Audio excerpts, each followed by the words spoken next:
asalaamaaleykum wa rahmatulah mbokk yi nuyu nañ leen ziyaare nañ leen di leen baal wax di leen ñaanal jàmm seen mbokk Aliou Racine moo fi ñëwoon nag tey pour ñu waxtaanee post Donald Trump election bi ñu voté Donald Trump ba pare.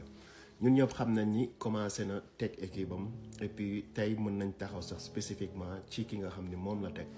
muy Bordesar maanaam moom la jox lépp loo xam ne maanaam mbirum immigration la. right pour ñu texte yi nga xam ni dañ ko adopté niveau congrès ak constitution bi kan moo koy doxal John Hoffman foog naa noonu la tudd nekk na nit koo xam ne tam moom moo wax bu ngeen yaboo na ñëpp takk seeni bagage xam dafay ñibbi day ñibbi benn bi moom it génn na te jamono yi muy leeral di expliquer ne ñu bëri ñu ngi wax ne man damay ñëw après ñi nga xam dañ nekk citizen ci boppam nee na moom loolu dëgg waaye gis nga ñañ fàttaliku rek ñoom ñeenti at la ñoom te tamit ci ñeenti at yi dëgg la amuñu logistique yi pour 13 millions 11 millions ñu génn leen fi noonu ñaar ci 4 ans yi aussi mën nañ ci def ay changements yu bëri te buñ nee immigration du rek ñi fi amul këyit dina aussi fexe ba yenn dëkk yi dootuñu fi duggati déjà Donald Trump def na lenn génn na daal ne képp ku dëgg Nigéria visa jóge Nigéria dugg États-Unis dañ koy arrêté wax na nee na comme nag ñoom dañu bëgg a développer mën nañ développer seen bopp soxlawuñu seen i docteur dañu liggéey foofu soxlawuñu seen i ingénieur nañu des foofu liggéey seen réew moo gën ñoom ñuy ñëw fii États-Unis soxlawuñu leen mën na tamit génn def ay muslim ban ak yu ni mel c'est-à-dire illegal immigration deportation bi lu tuuti la ci loo xam ne ñoom dañ koy wax am na sax ñuy wax daal ne revoking citizenship dina ñëw mais daal seen objectif moom nee nañ lenn la ñëpp ñoo xam dañ leen a jox ngeen génn fi order of removal ñooñu dinañ leen wër jàpp leen benn delloo leen ñaar ñëpp ñoo xam dañ fi dugg illégalement right ba pare nekk fi am fi ay crime def fi ay crime ak yu ni mel ñooñu dinañ leen wër donc tey ñoom nee nañ soxlawuñu ñu amagum lépp pour commencer donc dinañ ko def ndànk-ndànk ba yóbbu affaire yi ci kanam sama gars yi day baax trop ñun ñëpp ñu jàppalante ci suñu biir day baax trop ñun ñëpp lépp lu ñuy wax na doon loo xam ne lii dëgg la lii tamit mën ngaa jox nit ñi référence ñu dem seet ko dañ may mentionné des fois ci ay post am na ñuy def seeni post di expliquer des fois ñu mentionné ma ci dugal ma ci su ma ko dégloo rek damay dégg ay affaires yoo xam ne lii peut-être dëgg la waaye ni ko gars yi di waxee du dëgg you know what I mean bon am na ci benn bu ñuy wax sanctuary cities am na ku génn expliquer loolu ñu yónnee ma vidéo bi ma xool ko déglu ko te li muy wax sax muy ñaan nit ñi nañu jóge New York dem ci état yi nga xam ne ay sanctuary city lañ mais New York ci boppam sax sanctuary city la ci boppam ok xaaral ma yóbbu leen ci benn website comme ça ñu gën ko gars yi gis ngeen website bi nii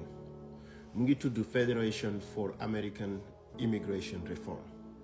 am na lépp lu nit mën a comprendre ci affaire immigration numéro bii sax ngeen gis 2360 lii mooy ñaata nit ñoom ñoo dugg tey ci biir Amérique ñaata nit lii tamit da lay expliquer ñetti états yi nga xam ne 11 états yi nga xam ne dañu déclarer seen bopp comme sister city not sister city but sanctuary city mu ngi nii di ko expliquer bii New York la New York ñoom ñu ngi ko commencé le 15 septembre 2017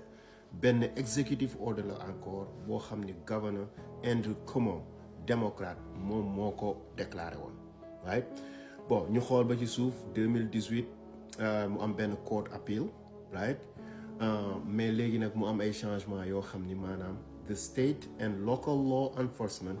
cannot honor ICE immigration detentions right muy lu leer nga wàccaat tamit ñu indi la Massachusetts ñu indi la Vermont ñu indi la Oregon ñu indi la mais képp ku bëgg information affaire sister city rek s'il vous plaît dem leen ci website bi ngeen xoolal seen bopp ngeen gisal seen bopp ok bon am na tamit yeneen éléments yoo xam ne sama gars yi war nañ ko waxtaanee te éléments yi ma la ni lii tamit dëgg la right mooy ne que man peut-être maa ngi génn di wax ay vidéo yàgg na tuuti mais ñu bëri xamuñu man maay kan yàlla moo def dama fi ñëw en 2017 ci la ñuy may njëkk a élire comme un city councilor in the state of Vermont plus précisément the city of Burlington Vermont right étant le seul africain boo xam ni ci histoire yu cité boo xam dañ ko créé depuis 1777 1700 xam nga 1800 xam nga 1900 1700 maa nekk l'africain premier africain immigrant jóge Afrique ñëw fii ñu élire la ci municipalité bi 7 ans yoo xam ni ñu ngi fa di liggéey di xeex ak lu ni mel te ñun jamono 2020 waxuma la rek dañu déclarer sister city en 2017 mais 2020 dañu indi aussi benn résolution bu spécifique bu ñuy tuddee the fair and impartial policy ok pour le comprendre dama leen di jox tey benn vidéo jox leen ci benn snapshot ngeen xam ni jour bi kan la mën ngeen ko defal seen recherche bopp xeex bi ñu xeex pour ñun suñu police bu mu def benn coopération ak ICE suñu ressources yi bu mu am benn coopération ak ICE ku def nag loo xam ne lu dul noonu police bu la arrêté du la laaj sa immigration status du la laaj réfugié nga du la laaj immigrant nga du la laaj dara lim la jàppee loolu daal la lay kiyee bu soxlaa justice ngeen dem justice bu soxlaa nangu sa permis ñu def ko waaye nag ñu dugg ci affaire immigration ñu tere ko gis nga bi ñu indee résolution bi gars yi bañ ba tëdd ci suuf di wax booy dafa am benn court ruling bu bees lii bu ñu ko defee dinañ perte lu mat 600 et quelques mille $1,000 dinañ ko perte over $600,000 right lii bu ñu ko defee dinay wàcce moral suñu police mais xoolal moralité lañ doon demee maanaam moralité li nga xam ni àdduna bii kenn waru fi nekk naan yéen dëkku leen fi yéen dëkk leen fi right suufi yàlla la te it moralité boobu nag moo tax mu fexe ba ñun voté nañ ko ba gagné ko kenn rek moo votoon non te républicain la jamono yooyu noonu you know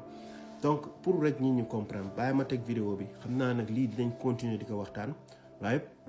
li ñu war a waxtaanee sax sama gars yi dafa bëri waaye nag nañ jàpp leen bu kenn tiit bu kenn ragal bu kenn kot yi na ñëpp xam ne nag gëm-gëm li na jàmm rek ngay am waaw te it sama gars yi damay ñaan rek ñun ñu bàyyi xeexu suñu biir maanaam woy man booy jóge Nicaragua waaw dama voté Trump pour booy non yooyu noonu ñun amuñu benn poids ci électorat bi fii bu ñu jëloon ñun ñëpp boole ñu bu ñu voté day mel ni ba am toq ndox ci biir géej on ne représente pas beaucoup right ok beneen élément bi aussi mooy bu ngeen déggee affaire immigration gars yi espagnol la ñuy gën a wër de wóoruñu nit ñi ñuul ñi you know what I mean wóoruñu ñu bon tamit am na yeneen xeex yoo xam ni ñu ngi koy xeex aussi mais fi mu toll nii nañ seetaan vidéo bi tuuti xam naa beneen vidéo nag ñu gën ko tojati jërë ngeen jëf sama gars yu baax. Yep, so thank you for everyone for being here. Thank you for the explanations. But I have a question actually for the city attorney around this. And my first question is about the city has adopted a policy calling ourselves as a sanctuary city, right? We are a sanctuary city. We have not adopted such a policy, no. Okay, so then the mayor did make a public statement saying Burlington is a sanctuary city. And then when we ask the question, what does it really mean? My understanding was it was clear that it doesn't mean much other than the city might lose $40,000 of a federal grant. Today, we received an amount that was even bigger. So something is going on here, and it is very clear. It is very, very clear that something is going on. If you cannot answer that question, I would like then the mayor to explain to us, what does it really mean that the city of Burlington is a sanctuary city? And also, if the amount that you're saying we will be losing it, right, is more than $40,000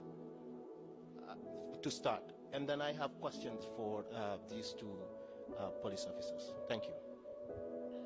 Sure. There's no legal definition of what it means to be a sanctuary city. And so if the city wanted to declare itself a sanctuary city, it would need to kind of say, what does that mean? What does it mean to the city of Burlington? There's no legal definition that says this is or isn't. Trump has a definition that he uses for what a sanctuary city is, but that doesn't make it so. That's your first question. On your second question, the number. We looked today at the COPS grant, and the thing is, you have to understand it requires like reading the 80-page application. So we looked through the application for the city's current COPS grant. The COPS grant is a $625,000 grant that the city has been getting for several years, and that grant does say in it the same thing that the JAG grant says in it, which is that all applicable law, that we have to certify that we are consistent with all applicable federal laws. The Second Circuit decision on February 28th what has changed things somewhat, because the Second Circuit said not only is 1373 constitutional, but it also said that because Congress authorized the JAG grant and said that they could have as a condition and compliance with any applicable law in the JAG grant, that could be something that the Attorney General could interpret. Which law does that mean, and could enforce it? That is a different decision than any of the other circuits have made. Up till now, the other circuit courts have all said no, for various reasons, that provision was not valid. We now have a court decision, and it is the court that governs us saying it is valid. So when folks are saying, why are things different, it's because we got a court decision that is not favorable towards the position that we had been taking in the past. I'm not sure if my question is answered, Okay. but maybe the mayor can answer it. What does it mean to you declaring the city of Burlington as a sanctuary city?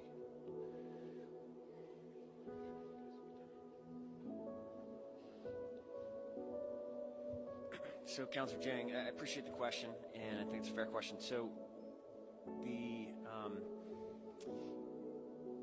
I think the statements you're referring to really take us back more than 3 years to the